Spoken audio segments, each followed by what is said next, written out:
Okay, so thank you very much, Joe Mark, May, and Bless, for this opportunity to reach out to your LinkedIn community or to our LinkedIn community, no, or LinkedIn family, so to speak. And I'm very excited to share with you, this talk. It's about thriving in the digital economy, and it's an introduction to the Davidic Growth Paradigm.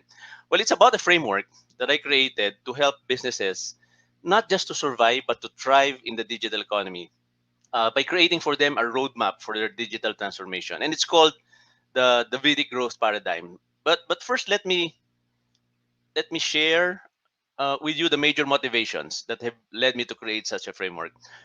I have over 35 years of experience in the IT industry, and as a project director for a systems integrator and software development company, I've worked and handled projects for the large corporations and even conglomerates. At one time, I was the head also of one of the technology companies of one conglomerate. No? And I saw how accelerating technology can disrupt a business that has been profitable for a long time and force it to fold and shut down its operations. Imagine a business that has long been there, suddenly there's a shift in technology, and then we were forced to fold and shut down our operations. So the framework is a result of my experience in seeing the difficulties of harnessing the technology to achieve substantial improvements in the business, seeing how projects have failed and a deep understanding of the reasons why they failed. I have also seen how resistance to change has been a major factor in project failures. And so I have formulated a motivational approach to effectively manage, if not totally remove, people's resistance to technology and change.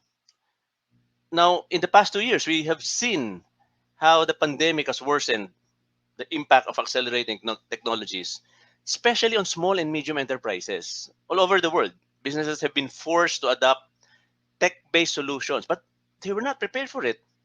So I was telling myself, these small and medium enterprises, they need an effective digital transformation that will give them new and sustainable competitive advantages. So tonight, I'm excited to share with you the Davidic growth paradigm. Yes, it is about digital transformation, but I have started to use the term transformative digitalization. I realize that when you say digital transformation, people tend to focus more on the word digital rather on the transformation. And then they Yeah. automatically associate it with computers, with technology, and then with automation, when in fact it's not primarily about it at all. The more important aspect is the transformation, and digitalization is the means to achieve this end. So I have started calling it transformative digitalization. Now, there are three key result areas of the framework. Number one, because we are focusing more on the transformation, the goal is to create new and sustainable competitive advantages. So this should be the reason why companies would apply the framework. The second KRA is that the resulting transformation should be holistic. It should affect the whole enterprise, not just a specific area, not just a particular department or division, but the entirety of the company's business. And then the third, which I think is the main differentiator of the Vedic growth paradigm with other digital transformation initiatives, is that the resulting transformation should lead to exponential growth. So I'm telling the companies that I work with, if you're going to do it at all, do it in such a way that you harness the power of technology to create exponential growth for your business. Okay. Uh, Now, the engagement spans a 14-week period, starting with week 0 for project initialization, up to week 13 for the presentation of the transformative digitalization and exponential growth roadmap. So it's represented by the timeline here. Now, there are two types of interactive activities: the workshops and the webinars. The weeks colored blue are the weeks when the workshops are proposed to be conducted. But aside from the workshops, 4 webinars will also be conducted as part of an accompaniment program to the client's transformative digitalization journey. Now, the webinars form part of the culture and mindset setting because we would want to achieve some kind of mindset in the people in the client's organization. And these are in four areas represented by the acronym RISE or RISE. Now, the webinars aim to develop in client the following: creating a culture of resilience, building an innovative culture, developing a strategic thinking mindset, and preparing for exponential growth. Okay, now it comes from a book by Malcolm Gladwell. Okay, this book came out in 2015. Normally, when you ask people about the story of David and Goliath, I'm sure you know the story of David and Goliath. No, okay, let's just do a short parang survey lang, no? Just among us here. If I ask Yep. you, who do you think was at advantage in that battle? Ikaw, Joe Mark, sino tingin mong lamang doon sa dalawa? Of course, siyempre yung ano, mas malaki, the one Si bigger, Goliath, right? taller. Yeah, Exactly, physically right? ano. Mm. Ikaw, May. Yes po, the giant. Oo. And I suppose Bless would have the same thought also. Tama ba, Bless? So You're if on you mute. ask if you Ay, sorry. ask most people, they would say, well, of course it's Goliath because he was big. And who is David, a small shepherd boy, to beat him? And so it appears like it was just an upset victory by David because he clearly was the underdog between the two, or so we think, right? Okay. What Malcolm Gladwell pointed out in this book is that it's a wrong perspective because Goliath actually had the disadvantage. He was slow to move. He was carrying a very heavy armor. His expertise was close combat, which means that he needed to get close to David to defeat him, but which he could not do. On the other hand, we look at David, and we see a young shepherd boy. But for all we know, David could have truly been an expert in that slingshot that he was carrying. So much so that he just needed that one stone, and he could hit a target from afar because he had so much hours of practice. So, hindi chamba yung isang bato niya na yun. He was an expert in it. And that is something that a lot of people do not see. Now, this realization led me to thinking that the short sighted perspective about advantages and disadvantages can apply to businesses as well. So, the Davidic Growth Paradigm is a mindset of reframing disadvantages into opportunities and preempting advantages from becoming liabilities. Some businesses failed because they became too complacent about their advantage. They became arrogant about their strength. Well, the story of Blockbuster against Netflix comes to mind. Yeah. Blockbuster was a big company at the time. They were renting out DVDs by mail. Now, Netflix was a challenger to the business. They were also doing the same thing. Okay. Okay. Anyway, but the story is this, no? Netflix was a challenger to the business. They also Yeah. was trying to do the same thing, but they were small companies, so of course they run into some troubles. So at one point, when Netflix was having difficulty, they approached Blockbuster and asked Blockbuster to buy them out. But as the story goes, if you search that or Google that, the CEO of Blockbuster at the time just laughed it off. Maybe he was thinking, you're just a small company. Why would we buy you out? Maybe in a few years' time, you're already out of business. You cannot compete with us. We're already too big. But what they didn't realize is that technology is accelerating. Technology is exponential.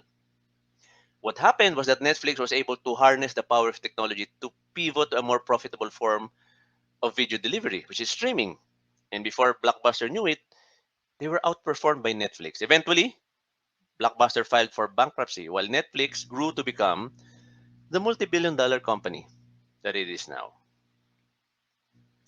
Now, another thing that this paradigm is anchored on is that there is such a thing as a growth mindset. It comes from a book by Carol Dweck, Dr. Carol Dweck. It teaches people that we should not be limited by our perception of our abilities. You know? So, merong mga tao na they say yung a fixed mindset, no? Na when you're faced with a challenge, when you're faced with a failure, then you simply say, ay, hindi ko talaga kaya to kasi hanggang dito lang yung abilities ko. No? I can only do this because I'm limited by my abilities. But Dr. Carol Dweck says that a person with a growth mindset would look at a challenge and say, if I put my mind to it, I can learn how to do this. So, again, I bring this thought to a company and say, you know, if you see certain things that look like disadvantages or that looks like weaknesses, the Davidic growth paradigm is teaching us to take a second look. There might be an opportunity that can be extracted from it. Okay. Now let's go to the principles of Davidic growth. There are five principles, and it's about finding your purpose, knowing yourself, being authentic, being humble, and being curious. So these are the things that guide the 14-week engagement that I do with the companies. And I start with telling them, you need to start with being clear about your purpose. If you're going to do digital transformation and you would want to grow exponentially, the first thing that you need to establish is to look for what is it that you really want to do that can result in a massive and significant transformation.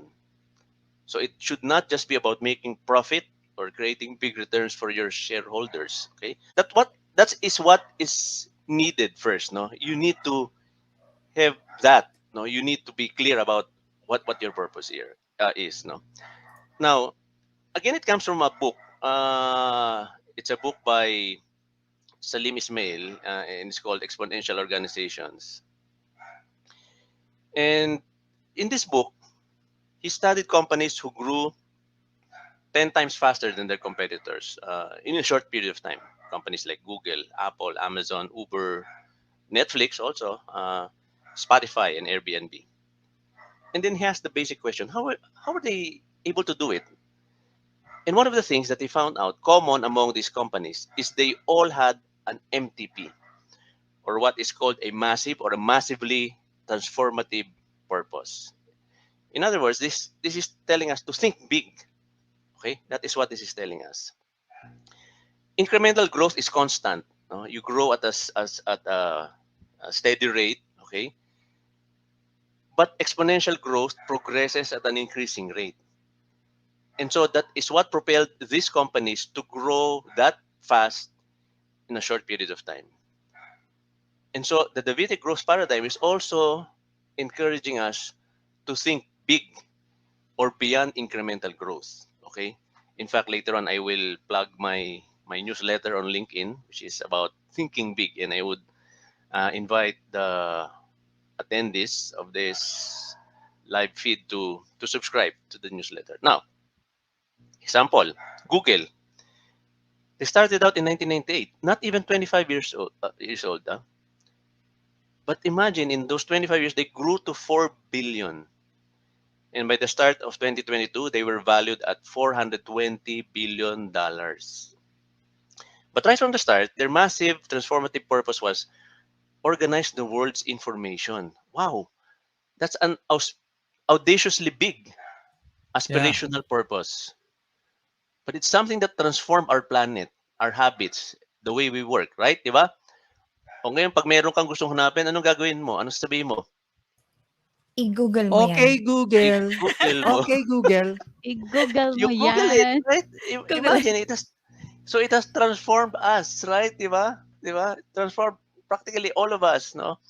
Our habits have changed. So, and yet, this massive transformative purpose has given Google its clear why.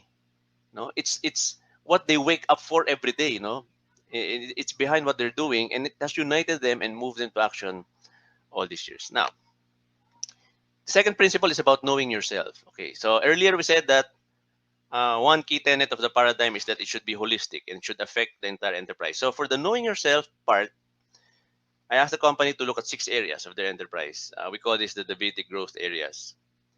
3 are introspective, how they are managing their governance, their processes, their resources. 2 are forward-looking. Uh, how can innovation and technology help them to move their business forward? But the last one is what I emphasize as the most important aspect, which is culture, because I believe that creating a culture of growth within their organization is what would bind everything together. Okay, now, so each of the Davidic growth areas has a corresponding digital maturity assessment or a DMA sheet. It's a spreadsheet, no? And then I give it to all the participants of the workshop, okay, of the project. So they're given 6 sheets, and they're supposed to accomplish it. Okay, so as an example, no, this one is for processes. The ones on top are the stages of the VD growth. Okay, so those are the stages of digital maturity. A company might be just minimally aware, or a company is already has already defined their objectives, or the highest form of digital maturity is that they are doing it and implementing it in a sustainable manner. Now, so we do a digital maturity on these six areas, no? And so each participant would answer all six sheets, okay? And each sheet would produce a score at the bottom, okay? So for this particular area and this particular participant, the score that he arrived at is 3.8. Now I gather all of those and I tally it, okay? So let's say I have 19 participants. Taas yung GPR, yan yung Davidic growth areas, governance, processes, etc. Okay? And then if I now sum up and average the bottom figures or even the ones on the right, I will arrive at the same uh, figure, no? And it's uh, for this particular example, it's 2.95. Okay? Now, it may be interpreted as follows. So this is the enterprise digital maturity rating. And then I can tell the organization, it means that you're already well aware of the advantages and necessity of digital transformation. Your management, your governance team have already identified also the overall direction, how you're going to achieve digital transformation. But by falling a few small points short of three, it might be an indicator that your initiatives need to be further refined. So the perception is one where there are activities and plans being implemented, but they may still be at a sporadic and intermittent pace. So it gives us a baseline, in other words. After doing this exercise, we know where we stand, no? We know where the company stands in terms of digital maturity. And that provides us with a baseline. Okay. So around the second week, we start the workshops. And the first workshop is about being authentic, and it's about identifying their strengths and their weaknesses. Okay. So each group is assigned to a Davidic growth area. What they will do is so for example, in this is for governance. Okay, so there's a group. No? So I divide them into groups. No? So if I have 18 participants, there would be three to a group. And then we just conduct it over Zoom. No? So there are breakout rooms. They will go to the breakout rooms. They would brainstorm. What each group would do is they will list down all the things that they can think of as their company's advantages or strengths in the area that they're assigned to. And then I also introduce at this point three core business functions: marketing, operations, and finance. So I tell them, think along those lines. Okay, what are your advantages as far as governance is concerned? And then in the area of marketing, governance in the area of operations, governance in the area of finance. For example, maybe they would say, we have very efficient managers and brand management teams. That would be in the area of marketing. Okay. Or maybe they would say, we have highly competent and efficient leaders in the top position of the company. So that could be in operations. So they just write everything. Okay. And then next, they will also list down all the things that they can think of as disadvantages or weaknesses. Same thing per area and then per business function. Okay. So maybe something like we have a high turnover of marketing staff and associates. So that's a weakness as far as governance is concerned in the area of marketing. Or let's say no written manuals for non-standard operations in some departments. So that's for operations. And so each of the six groups would do the same. Okay.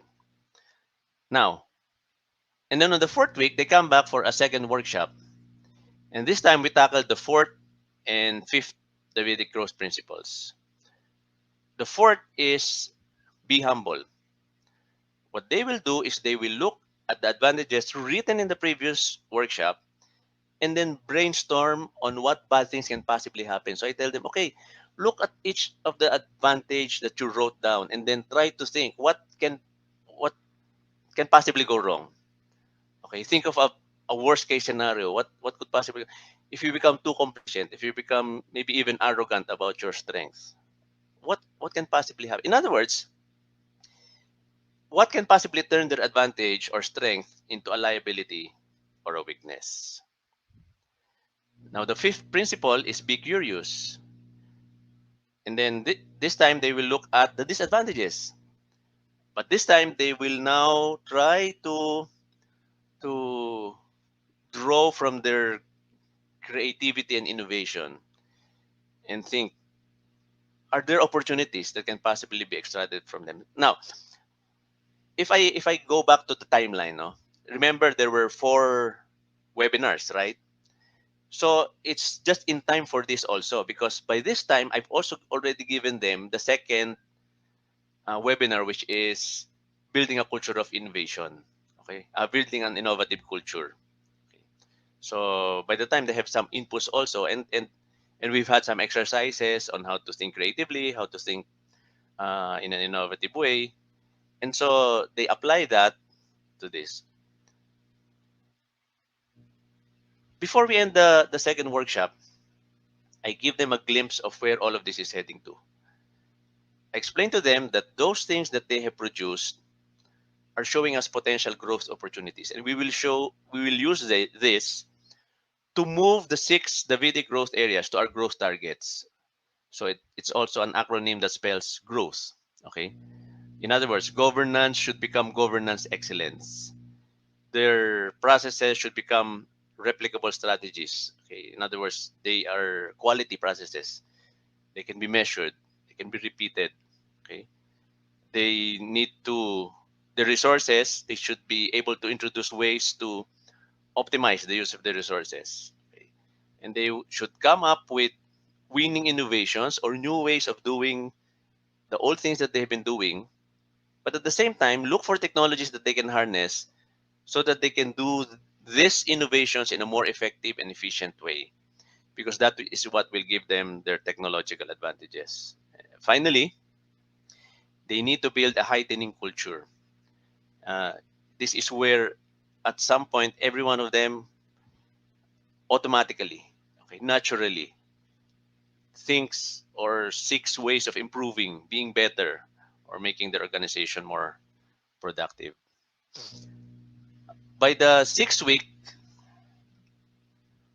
uh, we work on the third workshop, and this is about the hexagap analysis. So we look at those growth pairs that they produced in the previous workshop, and then I asked them to do this exercise. It's a progressive way of looking at each one, no? So they start by I tell them, okay, o yung yung ano, sorry, yung advantage, 'di ba? Sabi nyo, pwedeng maging liability. Try to imagine how it looks like. Okay? If that will happen, how is it going to manifest? Okay. Same thing, yung disadvantage naman, it's a weakness that they're seeing right now, and I tell them, okay, you're saying that it's happening right now. How are you seeing it happening right now? How is it manifesting? And then they slowly build up on it. Like they start saying, okay, if it's manifesting, what are the pain points that it is causing? Why is why are they pain points? Okay, I ask them, dig deeper. You don't just say it's a pain point. Okay, because when you just look at the pain, usually it's very difficult to come up with a solution. Okay, but when you narrow it down to what is that you're expecting that is not happening, that is causing the pain, no? Uh, in other words, di ba, umaasa ka kaya ka nasasaktan, di ba? So, when you start framing it in that way, that you're saying, this is a pain because this is what I want to happen, but it's not happening. So they write down, and then they dig deeper. So what is causing the pain? Okay, why is it happening? Why are you feeling that pain? And then what do you want to see? So eventually, by going through this exercise, they start thinking of, some potential solutions. Okay. So by the end of the 8th week, we've gathered all of these inputs, and then that's when I start doing my synthesis and analysis. Okay, I look at everything that they've written down. I look at all of their sentiments, all of the things that they are saying. So from those workshop outputs, I draw what are their transformation initiatives. In other words, based on their sentiments, I say that, oh, you're saying this, so I think you mean this. Okay, this is what you want to see happen. Now, once I have the transformation initiatives, I recommend projects that they can do to achieve those initiatives. And these projects are going to be mapped to a 3-year timeline. Just uh, example, in one of the clients that I did this for, at the end of all the workshops, when I looked at all of their sentiments, all of what they're, I found out that they have 4 transformation initiatives. One is they want to enhance their overall customer experience. Second, okay, uh, their problem is that they have some employees who are not as keen into using technology, into getting technology. And I'm telling them, if you really want to make your people uh, embrace technology, then you have to mandate it. You have to establish a digital first corporate policy. But at the same time, you need to give them the training. And then one of the other things that I got from their sentiments is that they want to improve their governance and corporate control. So based on that, I come up with some projects. So overall, I came up with about uh, 12 projects. Okay. Now, of course, the challenge now is how do you put that on a timeline? How do you put that on? Because what I recommend is just 3 years. Because with the way that technology is accelerating right now, does it make sense to go on a 5-year plan? And in fact, within those 3 years, every year there should be an audit and a review. Okay. Well, I have another tool that I developed. It's a prioritization tool. So I give them all of those 12 projects and they score it based on certain categories, say certain criteria. And then I tally all of their scores. Okay. Uh, there are mandatory criteria, so some of them might score some as a fail. In other words, they feel that it doesn't pass the mandatory requirements. Okay. But what happens, those that have failed, we put on the second half of the 3-year timeline. Okay, so I get the scores, and then I've developed also a formula for calculating at what point in their timeline we should be starting these projects. So this results in the rearranging of the projects. Okay? So yung una kong recommend, mare-rearrange yun kasi based on priority, and this would this is how it came out, no? So the eighth project that I recommended came out as their number one priority. Okay. So on. And then 5, which gathered a fail score, we put on the second half of the timeline. Okay. And then I just map it to a uh, timeline, no, across 3 years. Okay. So ayan, first year, second year, third year projects. So basically, that's what the Davidic growth paradigm is. It's really helping a business entity have a deep and meaningful understanding of where they are, identifying where they want to be, and then creating a transformative roadmap to make it happen. So